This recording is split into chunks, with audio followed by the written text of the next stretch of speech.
Purihin ng Diyos, purihin ng ating Panginoon.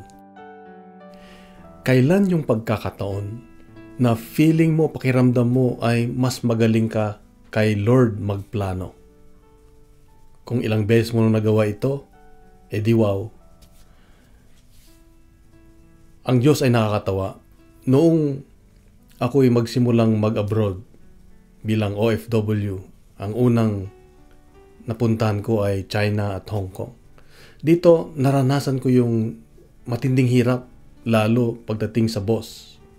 Na ang boss doon ay talagang mahigpit at ang turing nila sa atin ay mababa. Kaya pag mag-utos ay masakit magsalita. Pero yung mga panahon na yon ay talagang palagi akong nagko-complain kay Lord. Wala akong ginawa kundi magdasal ng magdasal. Papasok pa lang, nagdarasal na ako. Pauwi pa lang, iniisip ko na yung kinabukasan. Puro dasal. Pero alam nyo, pinayagan ng Diyos na maranasan ko yung hirap na yon. Bakit? Dahil natuto akong magdasal. Napalapit ako sa Diyos. At ang kapalit nun ay mas magandang trabaho. Kumisan kasi sa buhay natin, ayaw natin yung hirap. Pero hindi natin alam lingid dun sa hirap ay nandun yung biyaya. Doon nakasunod ang mas magandang plano ng Diyos. Akala natin yung pain is the culprit. Pero the pain follows the blessing.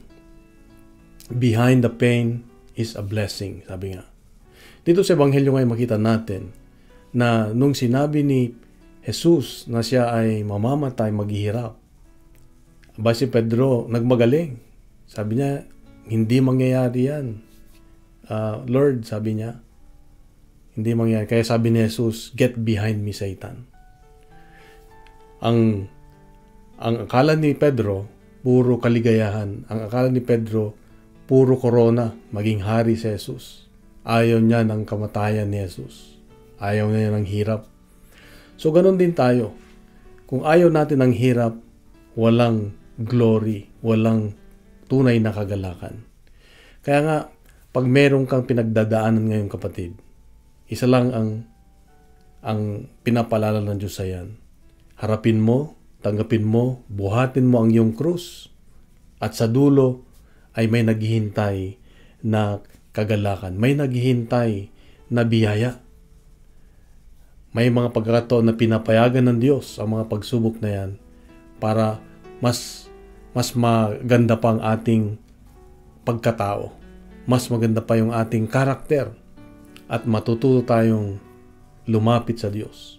Matututo tayong bumaba at aminin na wala tayong magagawa kung wala ang Diyos. Kaya kapatid, itong paalala ng Diyos sa akin ngayon. Anumang hirap na pinagdadaanan natin, trust God's process. Sabi ko nga, trust God's process. Tayo magtiwala sa ating Panginoon. Kung nagustuhan po natin ating reflection ngayon, ay bahagi natin sa social media at gawin nating viral ang salita ng Diyos. Sa mapagpalang araw sa iyo at sa mga mahal sa buhay. God bless. God is good.